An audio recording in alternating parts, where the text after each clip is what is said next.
Good evening, everyone. Any members or officers in physical attendance with an electronic device, could you please mute it to avoid feedback? And any remote participants, please keep your camera and microphone off unless you wish to speak, and ideally do not use the camera facility at all, as this can affect the quality of the IT connection. This meeting may be recorded, and data collected during the recording of the meeting will be retained in accordance with the Council's data retention policy. The recording of the meeting may be added to the Council's website. Members accessing the meeting remotely should use their SBC or KCC laptop to participate virtually, but I don't believe any are this evening. Can all members please remember to speak loudly and clearly into their microphones and switch off their microphones after speaking, otherwise remote participants may be unable to hear us. So, welcome members and officers to this evening's Audit Committee. The following staff are in attendance with us: the Director of Resources, Lisa Fillery; Head of Audit Partnership, Catherine Woodward; Audit Manager, Mark Goodwin; and Head of Finance and Procurement, Claire Stanbury; and Democratic Services, Kelly Mackenzie. There are no other officers in attendance, so we can move on and check. Are members all aware of the emergency evacuation procedure? There is no evacuation planned this evening, so if the alarm sounds, please treat it as such and go down the stairs as usual. Is there anybody in attendance with mobility issues? Please indicate. All happy? Excellent. But we're all covered anyway. So, are there any apologies for absence, Kelly? Thank you, Chair. Apologies from Councillor Tara, no. Thank you. I can see no other hands, and I think we seem to all be here, so that's excellent. So, moving on then, minutes of the last meetings. Do members agree the minutes of the meeting held on 23rd of April this year, numbers 806 to 816? Thank you very much. And the meeting held on 14th of May this year, numbers 34 to 35 as correct records. Agreed. Thank you very much. I shall sign those later, so we get on there. Are there any declarations of interest that don't appear on our forms otherwise relevant to this evening's agenda? No? Excellent. Well then, we shall move on swiftly to item 5, the Annual Internal Audit Report and Opinion 2024-25, and I will hand over to Catherine to introduce the report. Thank you, Chair. So agenda item 5 on pages 3 to 30 of your agenda packs is the Internal Audit Report and Annual Opinion for 24-25. So this is the most important report that I will bring to this committee, and it's a conclusion of the previous year's audit work. So the Accounts and Audits Regulations 2015 regulate that we must undertake audit work to evaluate the effectiveness of our risk management, control and governance processes, taking into account the public sector internal audit standards. As we're looking back at last year, we're looking at the public sector internal audit standards. Hopefully you'll all recall that for this year moving forward, we're now looking at a different set of standards, but all the work we did last year was on the old standards, and that's what we delivered our work to. So as part of those standards, I need to provide you with 3 pieces of information. One is the annual audit opinion. The second is a summary of the work completed that supports that opinion. And the third is the statement of conformance with those standards. So previously I've outlined the work and the delivery of the audit plan and provided updates as to the likely opinion that I'd be delivering in this, and I'm pleased to announce that I am presenting a positive audit opinion to the committee. So I've changed the format of the report from previous years, and on page 9 of your agenda packs details my audit opinion. So I will just read from that to the committee and for record. So it is my opinion that sound assurance can be placed upon the systems in place that ensure adequate and effective risk management, control and governance processes exist to manage the achievement of the Council's objectives. This opinion is based on evaluation and analysis of the work carried out by my team during the year and the effectiveness of managing those risks identified by the Council and covered by the audit plan or associated assurances. So not all risks we look out fall within the agreed work programme, and for this we often use for risks not directly examined, we use appropriate other social sources of assurance where we can to inform the opinion. So it's important to note that this opinion feeds into the annual governance statement, and the annual governance statement supports the statement of accounts that are issued to the external auditors. So just talking through my report, section 4 of the report from page 11 details the basis of the opinion and all of the work that we utilised to come to our conclusion.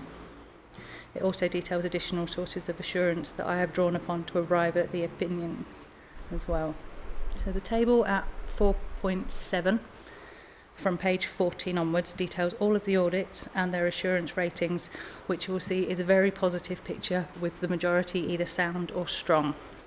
There is one weak audit which has been described in the report, which is commercial property income. So you will notice that there is no narrative attached to this at the moment. This audit is still in draft with the service. The findings have been discussed throughout the course of the audit, and they have been agreed in principle. What we just need to do next is to formally agree those, but the insurance rating won't change. The reason that's not been formally agreed yet is just due to timings with holidays and things at the moment.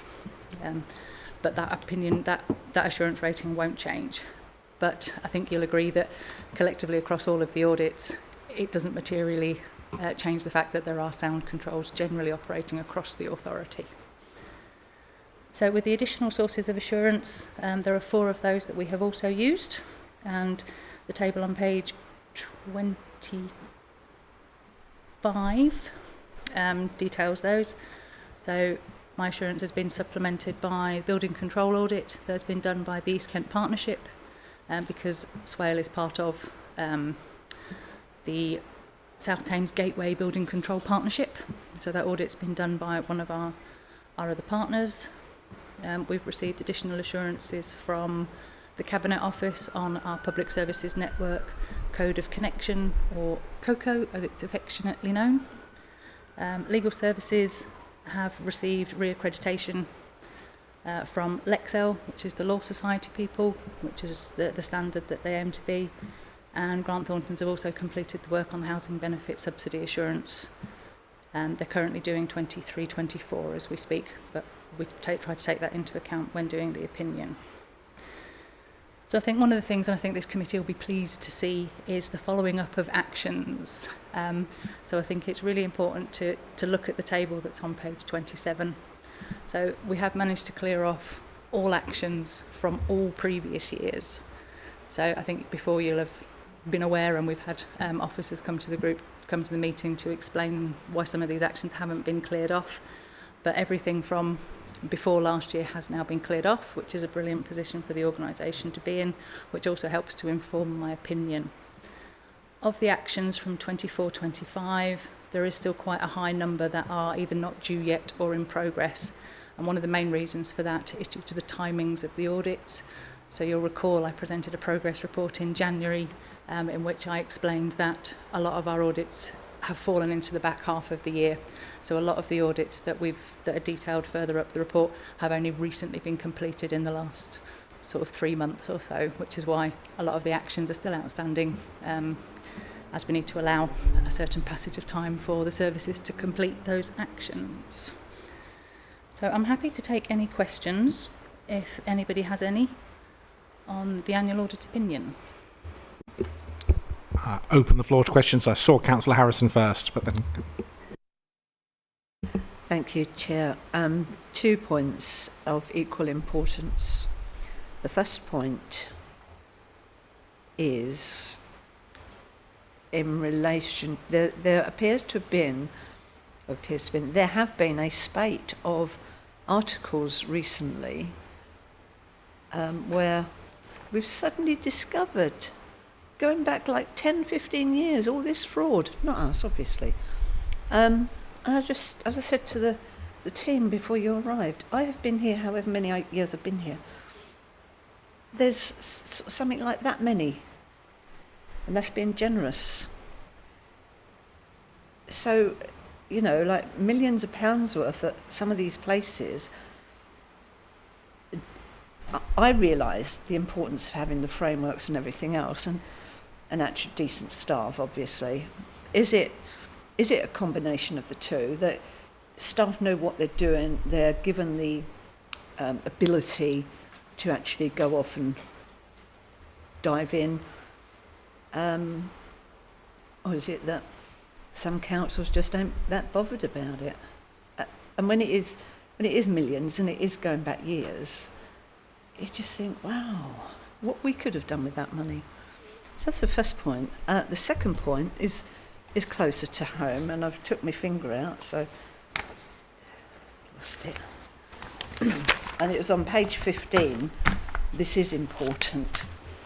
Commercial property income, which is actually quite key to our budget. Draft report issued to client, and the assurance rating is weak. That worries me. Now, the client hasn't had time to read, inwardly digest and say what they're going to do about the report as yet, so you can't have it. However, as an audit committee, I would be saying, right, what's the soonest we can get it here, with their view, what they're planning on doing about it, etc., etc., etc.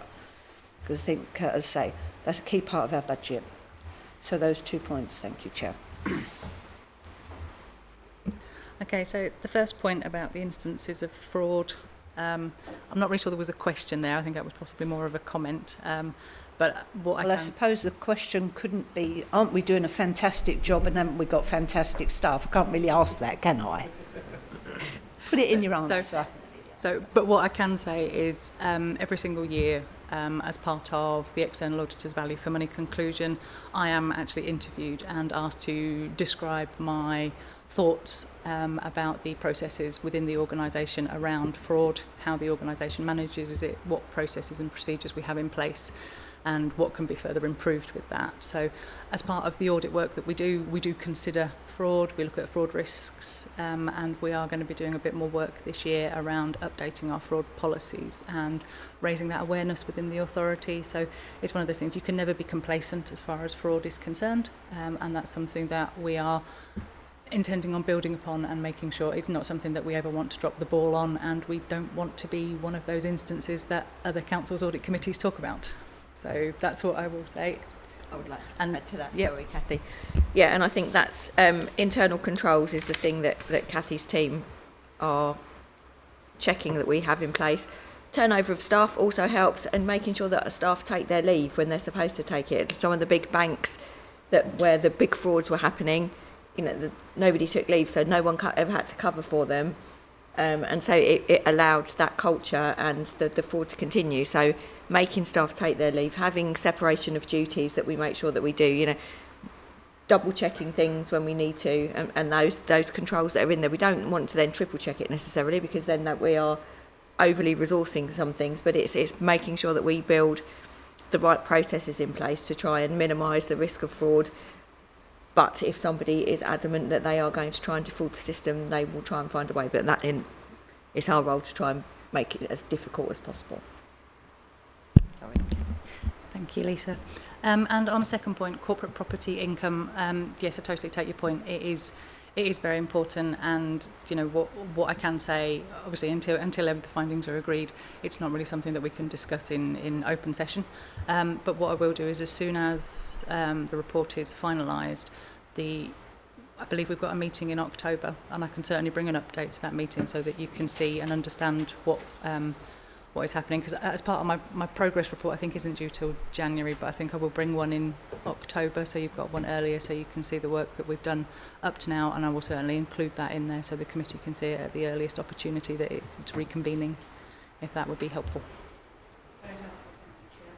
Thank you very much. I've got Councillor Thompson, then Councillor Clark. Mine was more sort of question, really, going back to Southern Thames Gateway and building control. Is that something that we monitor, as in quality control for building control, or is it something that's nationally controlled as such? So local authorities are the last resort for building control quality, where the market is either not engaging or has not been engaged by homeowners or whoever it was that wants building control facilities done. Dangerous structures is the big thing that came out last night for the cinema. So we are in a partnership with Medway, Canterbury and Gravesham to do the work that we are supposed to do. We still do a lot of the commercial work as well, because people will come to us rather than be the I can't think of the word, provider of last resort, we are also still first choice in lots of cases. So there is a commercial arm where we are providing the building control and inspection, but there is a private market for that as well. But between us, the partnership is still facilitating some of that. But we are obligated to run the service as a bare minimum for the dangerous structures and where everything else falls through the net. So we are working to national standards, but it's a local authority function. It was only that we've had a couple of claims against larger builders about quality, and that's come down to energy consumption, and it's not known till later. And I then thought, they're then doing claims against new house build. So therefore, are we missing? Is it not tight enough when they're doing the check of large builds? In other words, they're picking one or two houses and then not checking them all. That was one. And the other one is I went on 2 site visits, and both were really poor level of building control. So I just wanted to make sure we're not going to get copped for that somewhere further down the line. It will depend who they've engaged as their building control inspectors and where they've... so if it's a private organisation, and then it's not us, but we might... If it's a dangerous structural, we have to step in at last resort, then that is our role as a local authority. I can probably just add a little bit more on that. So they will also be regulated by 3 further assurance providers. So local authority building control is a government body who audit them as well. So they will be subject to that audit. They will also be subject to audits from the building safety regulators. So that is something that happens. And HSE also go in. So I do kind of feel for our building control partners, because not only do they have the joys of all of those 3, but then they have us rocking up as well, checking their internal controls. So from a local authority perspective, we do try to ensure that they are. But I think the building safety regulator is probably the most important part in relation to what you're talking about in terms of the assurance work. It was more the fact that we're not getting delivered the homes that we're told, a bit like the warranty's not right, if you like. They're saying these are really efficient homes, and they're not. So having looked at 2 myself, they weren't. So I get it. The other 2, so BSR and HSE, would obviously not even look at that. So I'm just thinking, is that something we should tighten up a bit, or can we tighten up a bit? That's a question for building. Yeah, I think that is more of a building control. That's not necessarily something that I would expect us to necessarily pick up in an audit in terms of the control aspect of it, or potentially within the risk side. It may be something that we could look at. But I'll make a note of your query, and I'll have a look back at some of our other building control plans, and I may come back and just see if there is anything that might put your mind at ease. It might even be a planning obligation rather than a building control. Yeah, it could be a planning one. Safe. It could be a planning one as well, potentially. So, yeah, I'll have a little think about that one and come back to you. Was it on this topic, Councillor Harrison? Or just start that before we go? If you don't mind, and perhaps I'd better talk to Councillor Thompson afterwards, but I was here when building control was deregulated, i.e. opened up to the private sector, because it was extremely lucrative. And I can give you chapter and verse. And the only way that you have redress is to use your hard-earned cash, not that you got any because you just paid for a brand new house, is to go through a solicitor. So I'll talk to you about that outside of the meeting. The local authority building control, in my humble opinion, are the best ones that you can get. You may not like it, but they do it not only by the book, absolutely to the, when you're an old surveyor, I'm not, and you walk past a site and go, in my day, those footings would have been 30 foot. They're 10. And that's what people were getting away with. I'm not going to tell you where they are, but yeah, the standards, in my humble opinion, I'll give a chapter. Anyway, I'll talk to him afterwards, but certainly our building control and the team that we're now in with are excellent. Thank you. Noted. Very helpful to hear. Councillor Clark. Thank you, Chair. A quick comment first and a couple of questions. One of them was Councillor Thompson's fault. I wasn't going to ask this one, but yeah, good to see the table on page 27 that we've got no outstanding actions to be gone into. So thank you for that. The second one is with STG. Now, it's my understanding that developers, if they wish to, can engage the services of a private building control company. But it is my understanding, I believe, that if they do engage a private company, and I'm referring to one of our larger social housing providers in this area,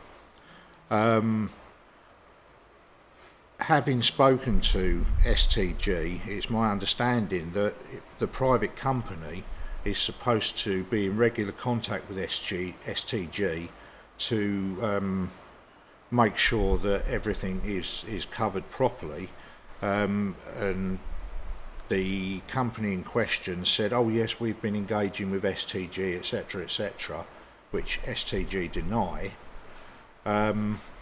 And I understand that they're supposed to put in a final report to STG for them to cover off, which again this company, which I won't name in this forum, as I understand it, has failed to do. So I believe if it's possible, whether it's a planning issue or whether it's something that we can work with planning on, I think this does need to be tightened up. So I mean that's that point, Mr. Chairman. And the second question really is, I'm looking, although it's not 100% relevant to this particular report, it does link to it, as I raised at the chairman's briefing. The outage that we had recently in ICT, where the servers overheated and collapsed, can we be assured that going forward in the future that some sort of resilience has been put in place to either inspect or to make sure that ICT have got this covered? Thank you. As discussed at the briefing, this is not an audit issue, it's a risk issue and emergency plan and recovery issue.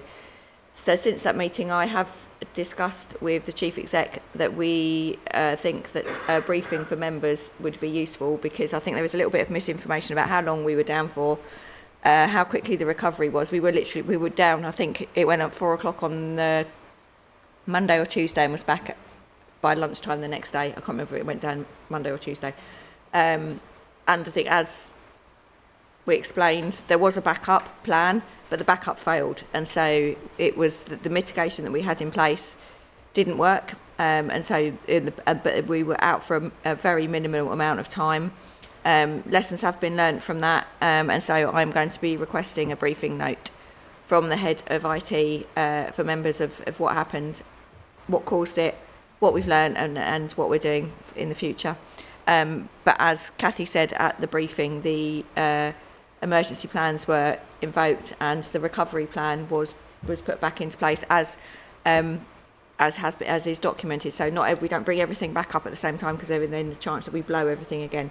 So there is a plan that brings things back up in a priority of the scope and the complexity of need, and that went to plan. So I think obviously we would really rather it hadn't have happened, but we have learned some lessons from it, and I will get the briefing circulated once it is drafted. Thank you very much. I think that'd be very useful for members. That'd be very positive, and I think the officers have taken the action on the building control. But I agree that sounds like a wider issue than the remit of this committee, but something that'd be of council-wide interest, and we should certainly look into. So thank you to you and Councillor Thompson for getting that on the slot chip. Are there any other questions or comments?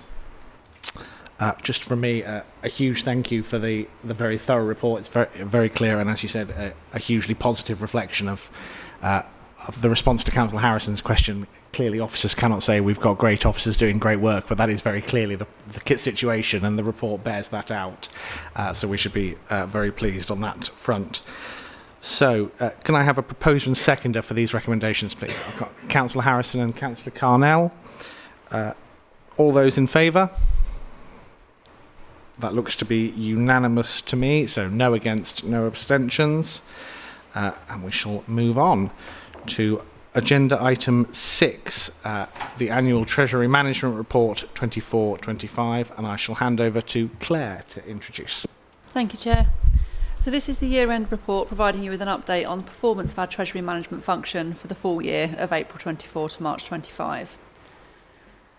During the last quarter, January to March 25, the Bank of England base rate reduced to 4.5%, whilst inflation remained above target.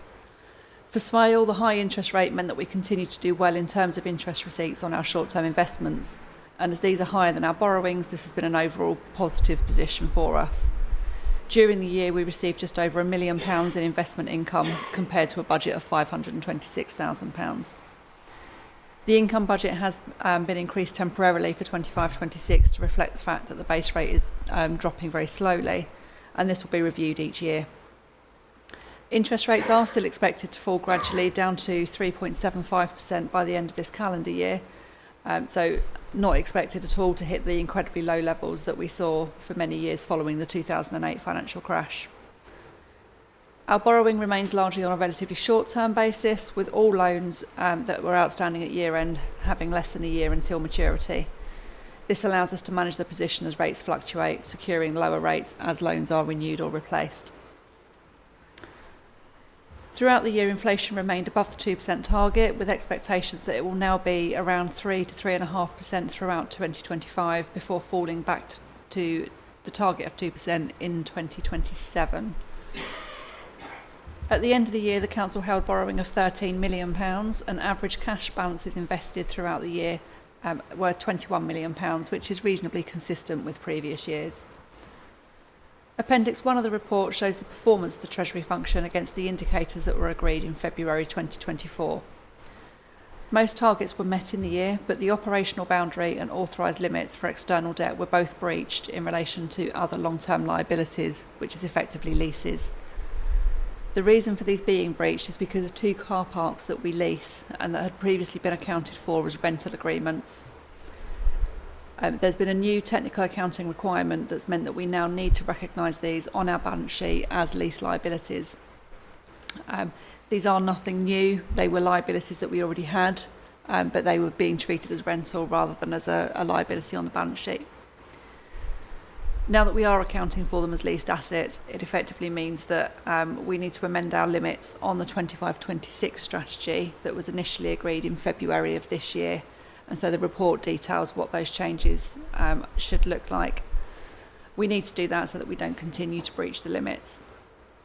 We are comfortable that the liabilities, total liabilities for the Council are still reasonable and affordable and are budgeted for within the revenue budget. So if this committee agrees the changes detailed in the report sections 2.45 and 2.47, then that will be taken forward to the Policy and Resources Committee in September for agreement. Happy to take any questions. Open the floor. Any questions, comments, queries? Just out of interest, what are the 2 leased car parks? It's the Forum car park and Crown Key Lane. Lovely, thank you. That's exactly my question as well. So that was just interesting. But yeah, so helpful to understand. We have to change the limits, but fundamentally nothing has changed. We're just changing the outline of where we're accounting for an existing situation. Any other questions or comments? No? Well, I think if we are all happy, can I have a proposer to recommend we accept the report and change those limits for next year's? We've got Councillor Booth proposing, Councillor Worcester to second. All those in favour? That is again unanimous, so we shall move on. Thank you very much indeed. So, item 7, the updated risk management policy statement, strategy and framework, and I invite Mark to introduce this item. Thank you, Chair. For the purpose of this report, the committee is asked to consider the Council's revised risk management framework. The proposed version has been revised to include a risk management policy statement and risk management strategy supported by the risk management framework. A copy of the document can be found on page 51 of your agenda packs. It's important to note that the changes do not alter the Council's approach to risk management, nor the Council's risk appetite or risk matrix or likelihood and impact scales. Instead, this revised document aligns with best practice and encapsulates aspects of risk management that were not previously documented. So the changes are as follows really. The risk management policy statement has been added. That can be found on page 55. This sets out an overview of the Council's approach to risk, which takes into account best practice in risk management from HM Government Orange Book and also the Institute of Risk Management. A risk management strategy has been added. That can be found on page 57. This formalises the arrangements for managing risk in the Council and sets out the criteria for this to be delivered. Elements of existing risk management framework have been incorporated into this, such as roles and responsibilities, risk appetite and risk rating and responses. New sections have been added to explain the objectives, the risk register configuration and monitoring and reviews that will be undertaken. A revised risk management framework has been included and that's set out on page 64. This explores the practicalities and processes in place for managing risk within the Council. The majority of the content has been transferred for the existing framework, with some minor updates made to reflect changes as previously just outlined above. The Council will continue to use the risk management software JCAD to support risk owners with the maintenance of their risks. And this is all configured in accordance with the above. So I'm happy to take any questions. Thank you very much. Councillor Worcester. Thank you. I thought it was a really good report, actually. Really clearly explaining how that sets out. The question that I've got around it is, I'm assuming that local government reform, the risks around that, sorry, I know it's a hot topic of conversation, but I wondered if it was in the Council's remit to suggest a case study for local government reform against the risk for the Council. I know it's not been done on piece across the whole country yet, but I'd like some reassurance to think that actually we're thinking about that process in terms of risk for the Council going forward. And I didn't know whether a potential case study might be the way forward on this, or maybe you'd like to say that actually, no, that's a silly idea and we can easily cover it under the framework, but I didn't know your thoughts on that. Thank you. So the risk register, LGR has been added to the risk register, which goes to P&R for monitoring, because obviously it's a significant piece of work and potential risk to the organisation. And actually, most of the work that we are doing between us and the other districts and Kent is based on case studies from other authorities that have been through it. So there is a lot of published work on that already, and I think we haven't got our own case study yet, so we can't do that in advance. But we are relying on a lot of experience that's gone before us to inform our processes, and I am not sure that we would be resourced to do a case study ahead of time, to be honest, because and until we start the geographies and the work will start in earnest then of how much we are going to do and how we're going to do it. So I think we have learned some lessons from previous authorities' case studies, but we haven't got our own yet because we haven't done it. Sorry, can I just add, just on there, so any project that we as an authority undertake would follow the risk framework document that we have. So even with LGR, and bearing in mind we provide services to a number of authorities within Kent, things like the framework that we use and other authorities use will always guide the risk registers that they will define for each project, including LGR. I'm calling it a project, I know it's much greater than that, but it will have its own risk register and it will have a framework very similar to what we have, or using our own framework as well. Just to quickly say that the reason for my comment was obviously in the national news they've had quite a major breach of information at government level, and it did pique my interest with regards to information sharing and the fact that, you know, the hot topic at this council is asset transfer, and it was interesting for me to think, if something as major as a national government can make those sort of mistakes, have we done enough to kind of reassure ourselves that with all the new things that are going on, and I'm quite happy to take the fact that you're saying that the framework is robust and we will absolutely use it for everything. Fantastic. But that's just where my question and comment come from. I thought I'd just clarify that. Thank you. I think that's very, very reasonable and reassuring to know that it has its own risk register as well. Because I think, you know, it's absolutely right. We flag it as a risk to us as an organisation, which it clearly is. But the success of the whole project is absolutely, it's reassuring to hear that has its own risk register, which I'm sure will include data protection and sharing, because clearly that has some major internal risks. Councillor Thompson. It might be me being dense, but just reading as well. Is there a separate zone for environmental, as in the environment risks as such? Is there a... It's only that it came up with the Lower Medway Drainage Board. They've had to amend theirs now for risk. So...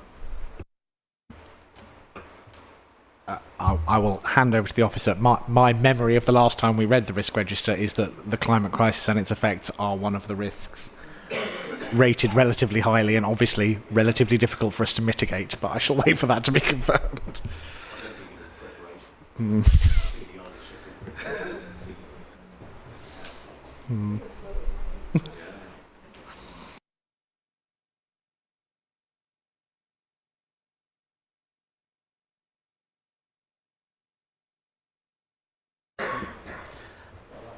So on the table on page 61, that determines how we classify our risks and how we score things.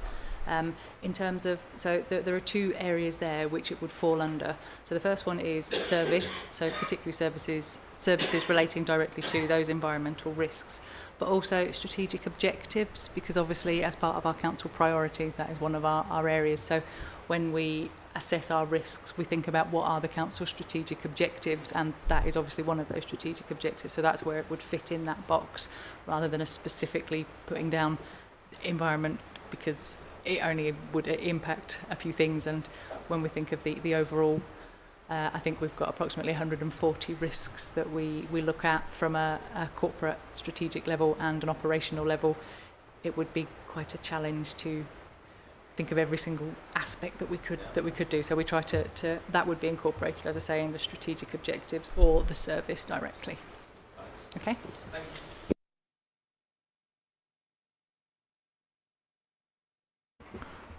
Well, all right. I'm fine. Member first aid is absolutely. Are there any other questions or comments on this report? No. Well, again, thank you very much. I agree. A very positive report and very helpful to see the strategy and the framework and the outline of how it all comes together in one place. I think it's very much more accessible document for all of us.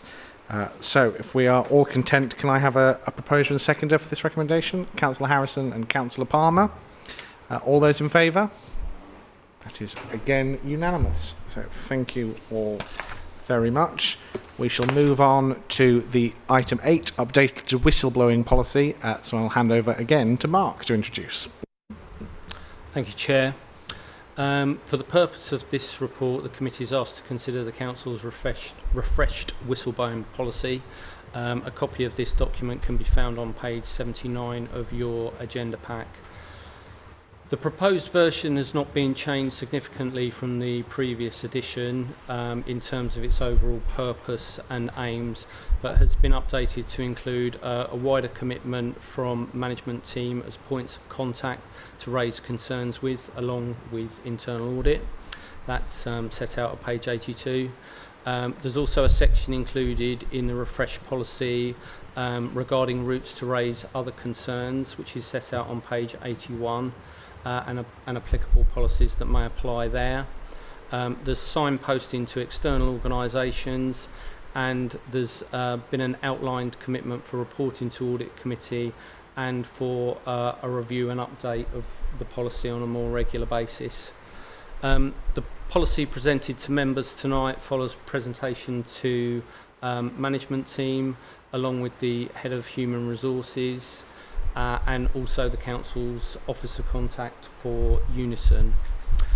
It's envisaged that the policy, once approved and operating, will be supported through promotion to raise awareness amongst staff, because that's lapsed somewhat, and to provide assurance that their concerns will be taken seriously. I'm happy to take any questions. Thank you, Mark. I saw Councillor Harrison first. Okay, thanks, Chair. I'm very happy with this, except, well, I'm happy with it, but I think on page 83, we could have a little bit of an explanation about also speaking up does not guarantee immunity for any person who raises concerns about malpractice they have been involved in. Now, unwittingly or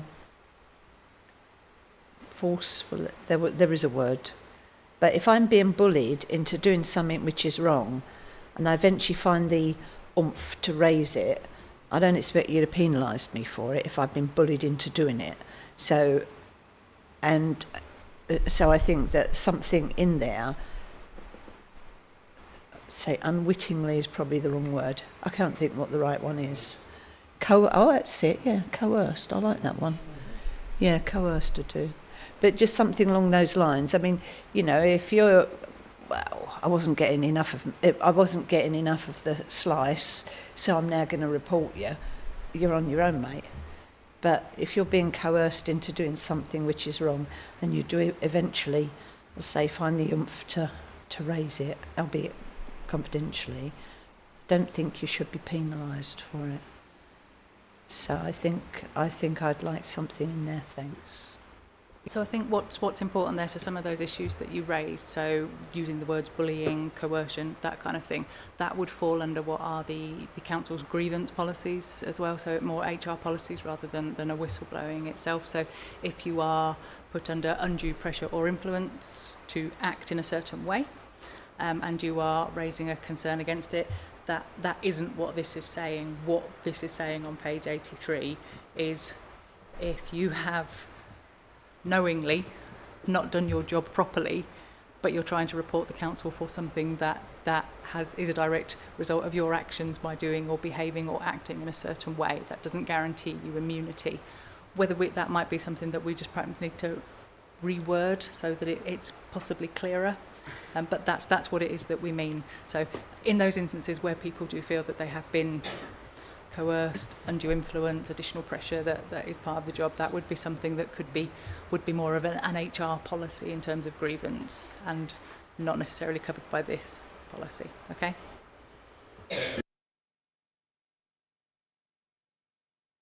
I think Councillor Harris is happy, so I'll take Councillor Clark, then Councillor Worcester. Yeah, thank you, Chair. Just a brief question. Looking through this, it's a very, very comprehensive document. But the one thing I'd like to ask is if, or maybe I missed it in the report, how robust is the policy, if you like, of the keeping the anonymity of the whistleblower?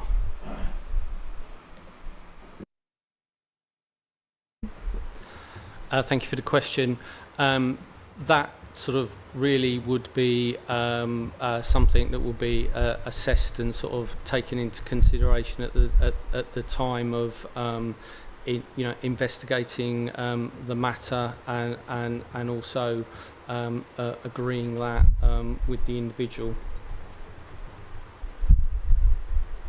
But certainly, if it was their wish to remain anonymous, then obviously we would be mindful of that in any subsequent investigation sort of going forward to protect their identity. Happy? Is it on the same topic, Councillor Palmer? Exactly the same Understood, Carol. topic. Because I would say, someone could make an allegation. Now, if there's physical evidence that backs that up, that might mean that can be, you don't have to name that person. But if it's on the say-so of someone, then the normal case is you'd have to know who's levelled it against you, because the process of natural justice would mean you need to have a fair hearing. So I don't think it's very hard to say we can guarantee anonymity, because if it leads to a criminal prosecution, then it might need them giving evidence in court. So their name would come out. And it's the same with if it led to dismissal. They could go to a tribunal and say, well, actually, who levelled the evidence against me?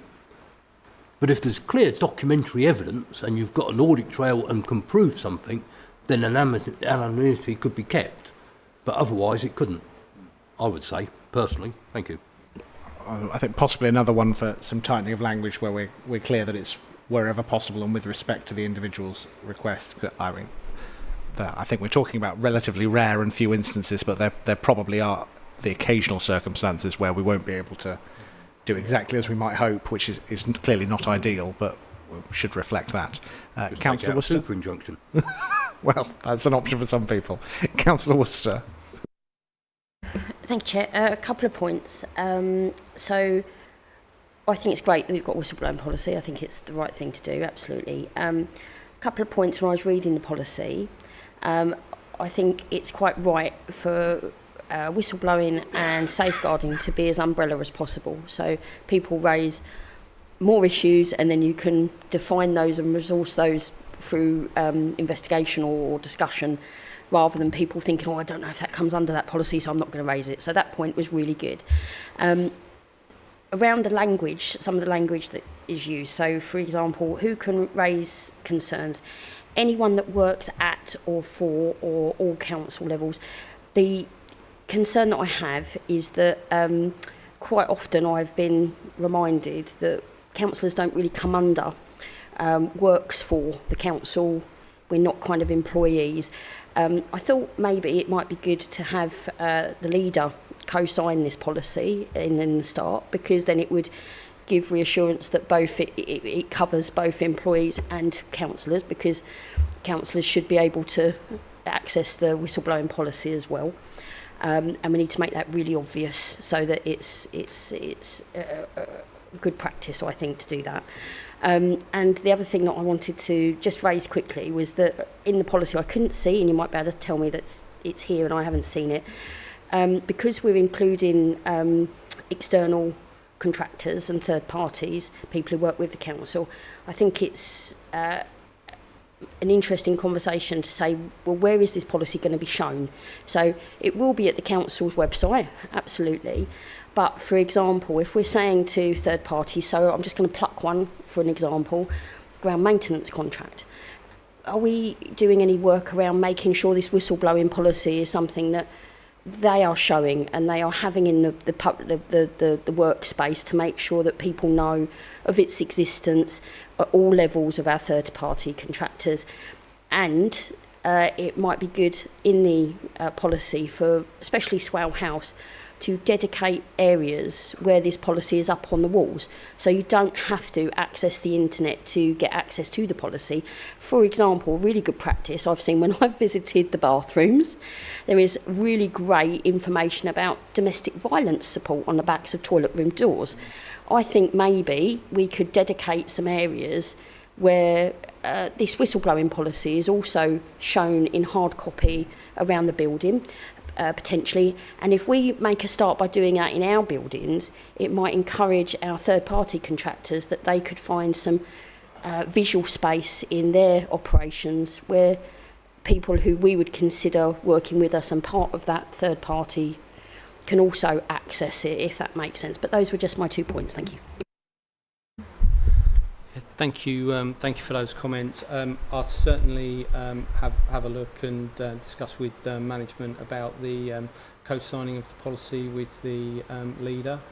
In terms of the other points about sort of promotional ideas, very much agree with you, and quite happy to sort of like again work with management to sort of like explore that, what that might look like. So not just with internal comms and updating the intranet sites, but it may well be that there's opportunities to raise awareness through sort of like procurement routes also. And as you say, the workforce that we are talking about might not necessarily have access to computers. So we've got refuse collection contractors and staff that are covered by this policy. So posters at the depot may be other avenues that could be looked at. So agreed.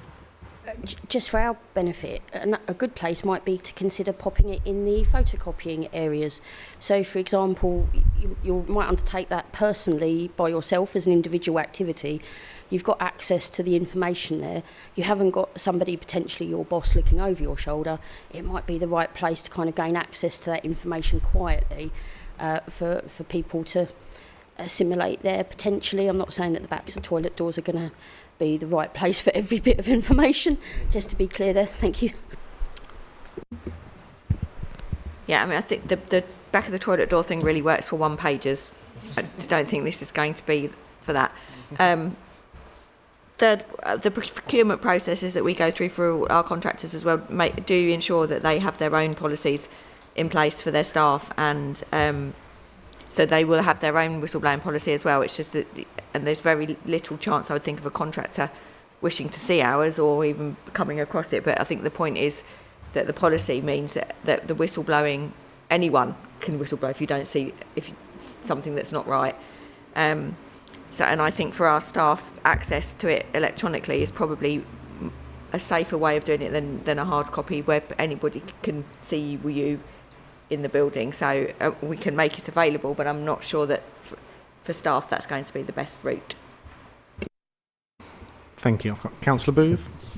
Yeah, thank you, Chairman.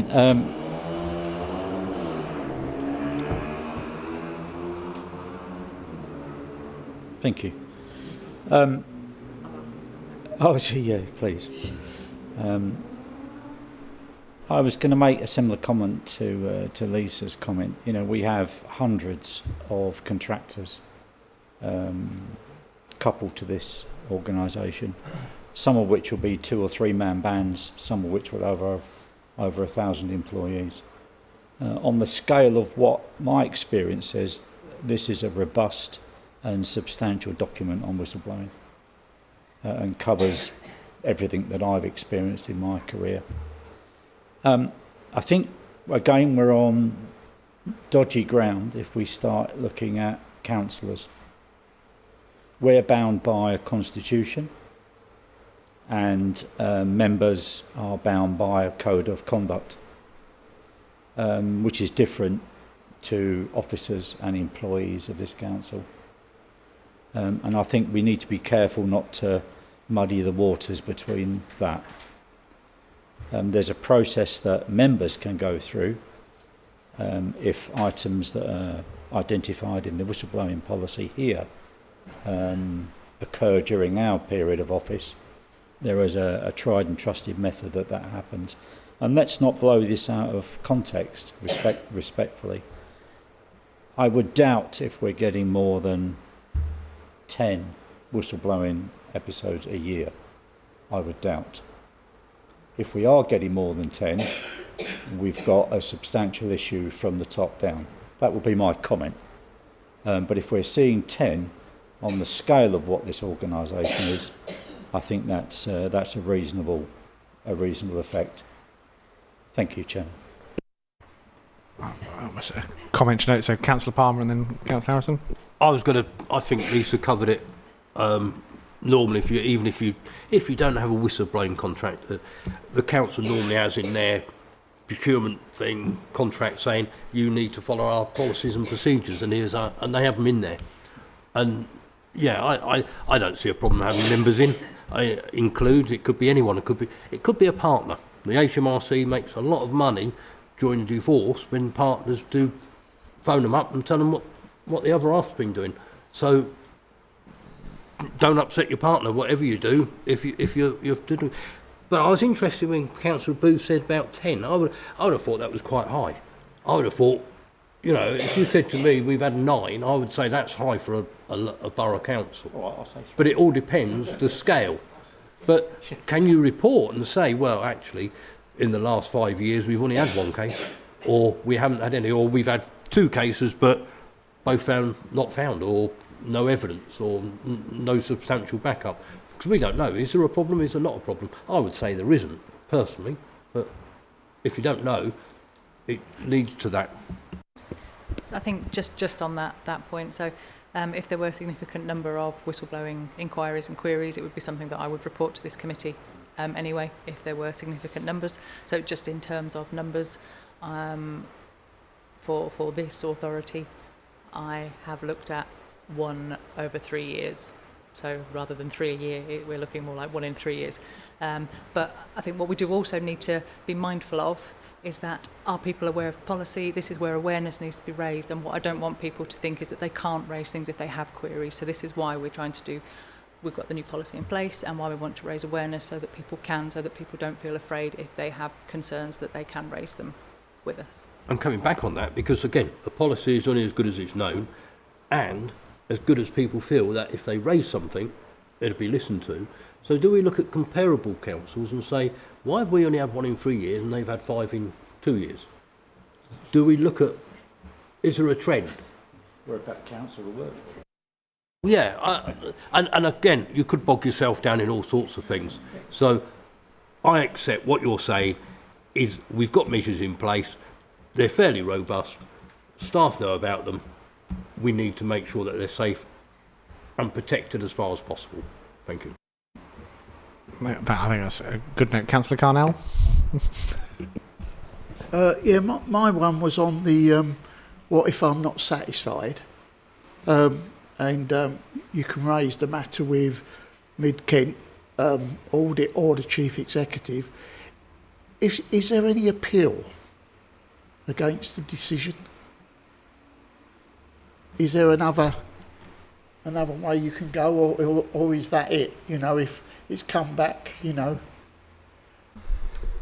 Certainly from if you're not satisfied, it would really be the outcome of the investigation to see if that found that there was anything in it. If the investigation found that there was no concern, if there was reasonable explanation, then that's reasonable to explain to the complainant. And who raised the matter in the first instance, and hopefully that will be the way to sort of remedy that. Thank you. Councillor Harrison? On that last point, I can't remember last week, but I do remember some years ago I was not happy about something. I went and see the external auditors. There is that. Well, I was not happy, so I pursued it. I put my hand up because for very rarely members are included as staff, and this happens to be one of the times, because it actually says who can raise concerns. Although we've all got different codes of conduct, blah, blah, blah, blah, blah. In terms of this whistleblowing policy, it actually is for us as well. It isn't just for the staff and partners and Tom Cobley as well. It includes capital M members. So, but yeah, and I'm sure we would. And I'm sure we would raise, because Mrs. Miggins said, and Mrs. Miggins isn't prepared to put her head above the parapet, so I'm raising it on Mrs. Miggins' behalf. I would very much like Larissa to tell us who this Mrs. Miggins is and where she lives. Thank you, Chair. Which was the pie shop. Right. Noted. If there's no more, I'll just say I think it's another very fine report. I'm very pleased that we're going to review it every 2 years rather than every 6, which probably has been too long. So a very positive step forward on that front. So if we're all content, can I have a proposer and seconder for it? I've got selection. We'll take Councillor Booth and Councillor Palmer. So all those in favour? Again, unanimous. Thank you very much indeed, members. Just before we close the meeting, Lisa flagged that we normally have some training ahead of audit meetings, but there is a set programme of that, and as there are no new members of the Audit Committee, it wasn't felt it was required to repeat that this season. But if there is anything you'd specifically like training on, or something you might want a refresher on, do let Lisa or I know, and we can get some of that scheduled for the next meetings when they come in the autumn. But if you've not got any immediate thoughts, please ponder it and send those in, and we shall get to those. And I shall close the meeting at 8 o'clock in the evening. Thank you very much. See you soon.